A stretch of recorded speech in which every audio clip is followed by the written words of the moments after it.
একটি শহরের রেলওয়ে স্টেশনে একজন ভিক্ষুক থাকত। সে সেখানে আসা যাওয়া ট্রেনে বসা যাত্রীদের কাছে ভিক্ষা করে নিজের পেট চালাত। একদিন যখন সে ভিক্ষা করছিল, তখন স্যুট বুট পরা একজন লম্বা মানুষকে দেখতে পেল। সে ভাবল যে এই লোকটি খুবই ধনী মনে হচ্ছে, এর কাছে ভিক্ষা চাইলে নিশ্চয়ই ভালো টাকা পাবে। সে সেই লম্বা লোকটির কাছে ভিক্ষা চাইতে লাগলো। ভিক্ষুককে দেখে সেই লম্বা লোকটি বলল, তুমি সবসময় শুধু চাও, কখনো কাউকে কিছু দাও? ভিক্ষুক বলল, সাহেব, আমি তো ভিক্ষুক, সবসময় লোকেদের কাছে চাইতেই থাকি, আমার এত সামর্থ্য কোথায় যে কাউকে কিছু দিতে পারি? লম্বা লোকটি বলল, যখন কাউকে কিছু দিতে পারো না, তখন তোমার চাওয়ারও কোনো অধিকার নেই। আমি একজন ব্যবসায়ী এবং লেনদেনে বিশ্বাস করি। যদি তোমার কাছে আমাকে কিছু দেওয়ার মতো থাকে, তবেই আমি বিনিময়ে তোমাকে কিছু দিতে পারি। এই কথা বলে সেই লম্বা লোকটি ট্রেনে উঠে চলে গেল। এদিকে ভিক্ষুক তার বলা কথাটি নিয়ে ভাবতে লাগল। সেই লম্বা লোকটির কথা ভিক্ষুকের মনে গেঁথে গেল।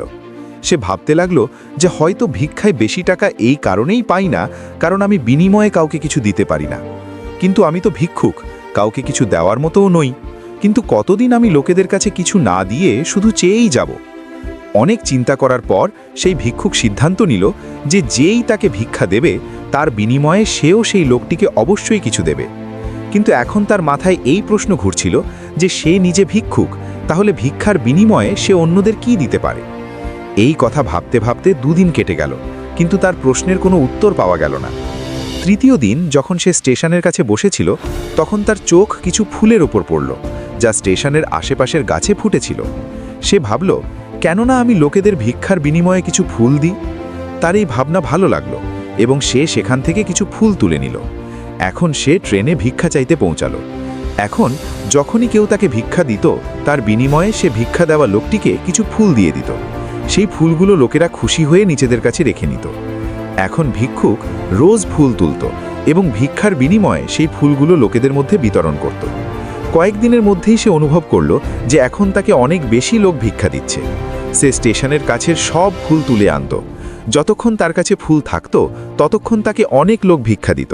কিন্তু যখন ফুল বিতরণ করতে করতে শেষ হয়ে যেত, তখন তাকে ভিক্ষাও মিলত না। এখন রোজ এভাবেই চলতে থাকলো। একদিন যখন সে ভিক্ষা করছিল, তখন সে দেখল যে সেই লম্বা লোকটি ট্রেনে বসে আছে, যার কারণে তার ভিক্ষার বিনিময়ে ফুল দেওয়ার অনুপ্রেরণা পেয়েছিল। সে তৎক্ষণাৎ সেই লোকটির কাছে পৌঁছে গেল এবং ভিক্ষা চেয়ে বলল, আজ আমার কাছে আপনাকে দেওয়ার জন্য কিছু ফুল আছে, আপনি আমাকে ভিক্ষা দিন, তাহলে বিনিময়ে আমি আপনাকে কিছু ফুল দেব। সেই লম্বা লোকটি তাকে ভিক্ষা হিসেবে কিছু টাকা দিয়ে দিল এবং ভিক্ষুক তাকে কিছু ফুল দিয়ে দিল। সেই লম্বা লোকটি খুব পছন্দ করল। সে বলল, বাহ, কি কথা, আজ তুমিও আমার মতো একজন ব্যবসায়ী হয়ে গেছো। এই কথা বলে ফুল নিয়ে সেই লম্বা লোকটি তার স্টেশনে নেমে গেল। কিন্তু সেই লম্বা লোকটির বলা কথা আবারও ভিক্ষুকের মনে গেঁথে গেল। সে বারবার সেই লম্বা লোকটির কথা নিয়ে ভাবতে লাগলো এবং খুব খুশি হতে লাগলো। তার চোখ এখন চকচক করতে লাগলো। তার মনে হতে লাগলো যে এখন তার হাতে সাফল্যের সেই চাবি লেগে গেছে, যা দিয়ে সে তার জীবন বদলাতে পারে। সে তৎক্ষণাৎ ট্রেন থেকে নামলো এবং উৎসাহিত হয়ে খুব জোরে আওয়াজে ওপরে আকাশের দিকে তাকিয়ে বলল, আমি ভিক্ষুক নই, আমি একজন ব্যবসায়ী, আমিও ধনী হতে পারি। লোকেরা তাকে দেখে ভাবল যে হয়তো এই ভিক্ষুক পাগল হয়ে গেছে। এবং পরের দিন থেকে সেই ভিক্ষুক সেই স্টেশনে আর কখনো দেখা গেল না। 6 মাস পর, কিন্তু 6 মাস পরে এই স্টেশনেই দুজন লোক স্যুট বুট পরে ভ্রমণ করছিল। দুজনে একে অপরকে দেখল। তখন তাদের মধ্যে একজন অন্যজনের সাথে হাত মিলিয়ে বলল, আপনি কি আমাকে চিনেছেন? দ্বিতীয় লোকটি বলল, না, কারণ আমার হিসেবে আমরা প্রথমবার দেখা করছি। প্রথম লোকটি বলল, না, আপনি মনে করুন আমরা প্রথমবার নয়, তৃতীয়বার দেখা করছি। দ্বিতীয় লোকটি বলল, আমার মনে নেই, আসলে আমরা আগের দুবার কখন দেখা করেছিলাম। এখন প্রথম লোকটি হেসে বলল, আমরা আগেও দুবার এই ট্রেনেই দেখা করেছিলাম। আমি সেই ভিক্ষুক যাকে আপনি প্রথম দেখায় বলেছিলেন যে আমার জীবনে কি করা উচিত, এবং দ্বিতীয় দেখায় বলেছিলেন যে আমি আসলে কে।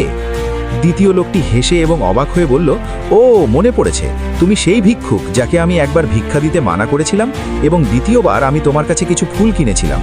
কিন্তু আজ তুমি এই স্যুট বুট পরে কোথায় যাচ্ছ এবং আজকাল কি করছো?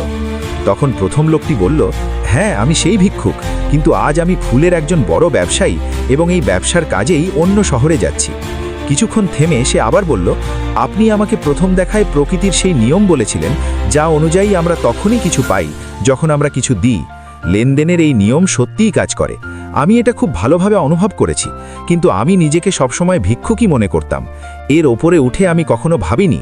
এবং যখন আপনার সাথে আমার দ্বিতীয় দেখা হলো, তখন আপনি বলেছিলেন যে আমি একজন ব্যবসায়ী হয়ে গেছি। এখন আমি বুঝেছিলাম যে আমি আসলে একজন ভিক্ষুক নই, বরং ব্যবসায়ী হয়ে গেছি। আমি বুঝে গিয়েছিলাম যে লোকেরা আমাকে এত ভিক্ষা কেন দিচ্ছে, কারণ তারা আমাকে ভিক্ষা দিচ্ছিল না, বরং সেই ফুলের দাম দিচ্ছিল।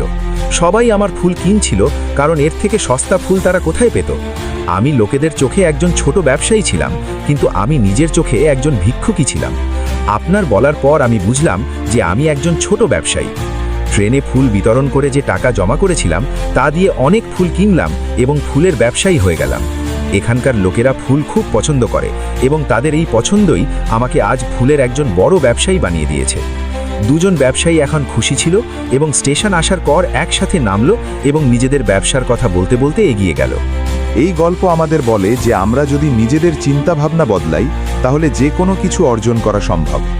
যদি আমরা নিজেদের ছোট মনে করতে থাকি, তাহলে আমরা সবসময় ছোটই থেকে যাব। বড় হওয়ার জন্য আমাদের নিজেদের চিন্তাভাবনা বদলাতে হবে এবং নিজের সম্পর্কে বড় ভাবতে হবে। গল্পের সারমর্ম: সাফল্য আপনার চিন্তাভাবনার মধ্যে লুকিয়ে আছে। নিজের আত্মসম্মান জাগান, নিজের চিন্তাকে বড় করুন এবং দেখুন কিভাবে আপনি সাফল্যের শিখরে পৌঁছে যান। গল্পটি ভালো লাগলে লাইক করুন এবং চ্যানেল সাবস্ক্রাইব করে সাথে থাকুন। আপনার মতামত কমেন্টে জানান।